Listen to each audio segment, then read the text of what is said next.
Well, hello. Hi, friends. I'm Jen. Welcome to Be Set Free. I wanted to talk to you today about how to take baby steps out of emotional trauma. Sometimes things can just seem extremely overwhelming, and even just leaving the house is like you just really don't feel comfortable or safe to do that.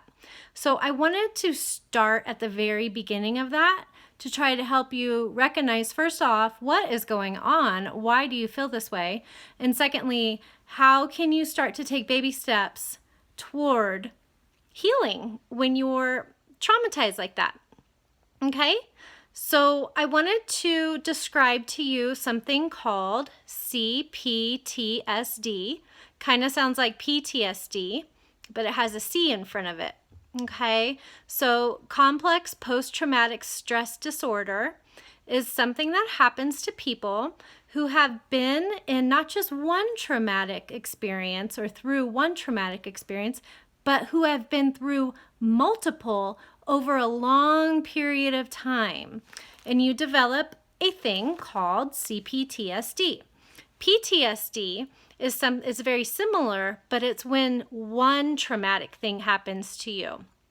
Okay, so a lot of people who have grown up in a neglectful or abusive family and then have found themselves subsequently in abusive relationships have a thing called CPTSD. And a lot of us don't even know we've been functioning with this thing our whole entire lives. And some of us are now out of a abusive, toxic relationship, and we are suffering emotionally. We are suffering inside of ourselves. And it's probably you most likely have this thing called CPTSD. So I wrote down a few things here that a few CPTSD symptoms to see if maybe this will help you figure out if you have it or not. Okay, so symptoms: difficulty controlling your emotions, periods of losing attention or focus. Like, let's say you're trying to drive somewhere and you cannot figure out how to get from A to B. Like, you've done it, you know it should be pretty logical, even if you don't know the directions completely, and you actually have to throw on your GPS because you cannot figure it out. Periods of losing attention during reading, so hard to stay focused. Periods of losing attention just while you're thinking. Periods of losing attention watching TV, cooking. Are you having a hard time cooking a recipe? You know, to know which ingredients go where and in what order and what you even need. Like, you knew how to do this thing, but now you can't. You're having a really hard time. Periods of losing attention or focus. Knowing what comes next with whatever you're doing. Huge sign of CPTSD. Another one is headaches, dizziness, chest pain, unexplained stomach aches. And then, are you finding yourself isolating? Are you isolating away from your friends and your family, not wanting to talk to them? And maybe even from society in general. Just really don't want to see anybody. And that's really not who you are. Are you feeling like that? Okay, friends, this is called CPTSD. You are not going insane. I promise. You have just been through a whole bunch of nastiness. You have been through a whole bunch of gaslighting. Okay, you have been through a whole bunch of abuse and you're experiencing these symptoms, and it's normal. So I wanted to share with you that I had this too, and I didn't realize I've actually had a form of it since childhood, but it got really, really bad during my marriage. At one point in my marriage, I got in a really bad car accident where I got rear-ended. The person was going like 60 miles an hour. I had my babies in the back seat in their little car seats, and we got rear-ended. They were going 60. We were almost at a stop. And I thought I had a concussion, and I was checked out multiple times because the doctors kept telling me, you do not have a concussion. Well, that's when I really remember all these CPTSD symptoms really coming to a head. They had already been there, but that having all the abuse, and then bam, that car accident, and then the continued abuse, which heightened after that, I seriously thought I had a concussion, but I had CPTSD. So I understand. I understand what it's like to drive and not be able to figure out where the heck you're going, and it's ridiculous. I understand, and it's scary, right? It's scary. I understand what it's like to be cooking a meal and not know how to do it. So this is what I did. I want to help you. I started seeing a therapist who specifically deals with PTSD, specifically deals with trauma, specifically helps people heal from that, and walks, completely understands and walked me through a process. So that was very, very helpful to have that help. Now, before I found him, I didn't find him right away. And my kids would go for visitation, and I'd be left alone in the house, which my kids are with me always since they were born.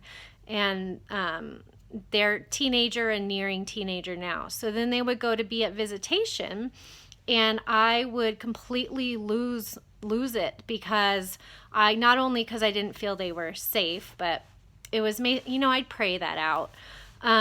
But like the CPTSD would just get intense during times of being completely alone with no children to focus on. I would isolate, like maybe you're doing. I wouldn't want to leave the house, but I was so lonely and I needed somebody to talk to, right? So I kind of would just reach out for somebody in my church family that I could find. Sometimes I couldn't find anybody.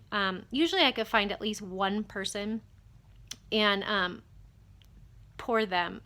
Because when we're needy like that, it's a big strain on the other people. But people who love you will want to help you, okay? So I really suggest reaching out to somebody who is not going through the same thing, who has a leg up on healing, or who is just an awesome listener and supporter, okay? You can even call your pastor at your church. Call the church. Call somebody. You can even call the suicide hotline. You can even call the emergency room and say, I'm having a hard time mentally. I need somebody to talk to. Those are total options. Those are fine. Okay, the other thing I did regarding the isolation was I needed to start going outside, right? But I didn't want to. So I took baby steps. I didn't want to walk out to the sidewalk. I didn't want to leave my front door and walk to the sidewalk. I didn't want to leave my front door, walk to the sidewalk, and walk up the path. I didn't want to leave my front door, walk to the sidewalk, walk up the path, walk to the dog park. I did not want to, but I knew I had to. So what I did was I just started opening the door. I would just open the front door and look outside. And maybe take a step out and do that for a minute or two and go back in. And that was my big thing for the day. Okay, friends? So start here. Start here. If you're where I'm talking about, we have to push a bit. Okay? We don't need to push so far that we're leaving our front door and walking a mile to the dog park. That's like way too hard. Don't do that. That's too much. But take baby steps. Make yourself open that front door, get a little sun on your face, take a look around as long as you can. If it's a minute, great, you did it. Go back inside and say, yay, I did it. And then try again, either later or the next day. Okay? So the point is to make increasing steps forward, little by little, every day. Okay? So maybe you do that for a couple days. Maybe you need to do it for a few days. Then your next step is opening the front door, stepping outside, and walking 5 feet out. You do that, okay? Then you push yourself, and the next time, whether that be the next day or in a few days, you open the front door, you walk 5 feet, you walk to the sidewalk. You look around.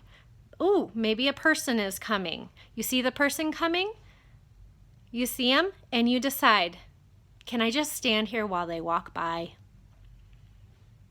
No eye contact, just stand there. And you decide. Do you understand the progression? So how it works with CPTSD and PTSD is that the more you isolate and the more that you do not drive, the more you do not cook, the more you do not talk to people, the worse it gets. Okay? The fix for this is to push yourself. You have to put yourself in uncomfortable positions, the things that you don't want to do, but you do it little by little by little by little. And gradually, oh my gosh, you're going to look back in 1 month and you're going to be like, whoa, look how far I've come. I can say hi to somebody. I don't want to talk to them. I don't want to hear a single thing they have to say to me, but I can say hello. Okay, so check it out. Try this. It really helps. And like I said, it's very uncomfortable and it's really, really good for you. It's very simple. It's not easy. But we're creating a new life, right? We're going to heal from this trauma, right? This is what we're doing. And making a new life and healing from trauma are number one priority. They're a must do. We have to do this thing. We have to. There's no option because it's not an option for you to not heal. You're going to have a brand new life. So this is how we're going to do it, okay? This is how we're going to start. Please, please, please always reach out to me. I love it when you guys reach out to me on email. I'm happy to listen to your stories. Thank you to the people who do reach out to me. I just really appreciate that trust and that communication too. And I see you. I'm at besetfreefromabuse@gmail.com. I'll put the link. Also, please reach out to betterhelp.com. It's online therapy. And you can ask for a therapist who specializes in trauma, which is amazing. And it's very important that you do this step to take care of yourself, to get a therapist when you're in this CPTSD, when you're in this cognitive dissonance, this confusion, fuzzy brain, not able to track thoughts properly, not able to, do from A to B, all that. It's very, you have to do this for yourself. It's part of your healing. It's very important. And please leave me a comment, or like I said, email me if there's a video you want me to do, if you want me to go into further detail. Please watch my older videos, my videos from here backwards, because they talk about specific steps of how to heal yourself. My channel is more about, we talk about narcissistic abuse and cluster B personalities a bit, but my channel is called Be Set Free. I want you to be set free from that. So use me as a tool, the information that I give you as a tool to help you start breaking free. You know what I mean? If you work the steps, it's going to help. It's simple, but it's not easy. And I've done it. And there's other people here who have done it too. And we're just so cheering you on. We're so cheering you on. You can do this. There's a whole brand new life out here for you.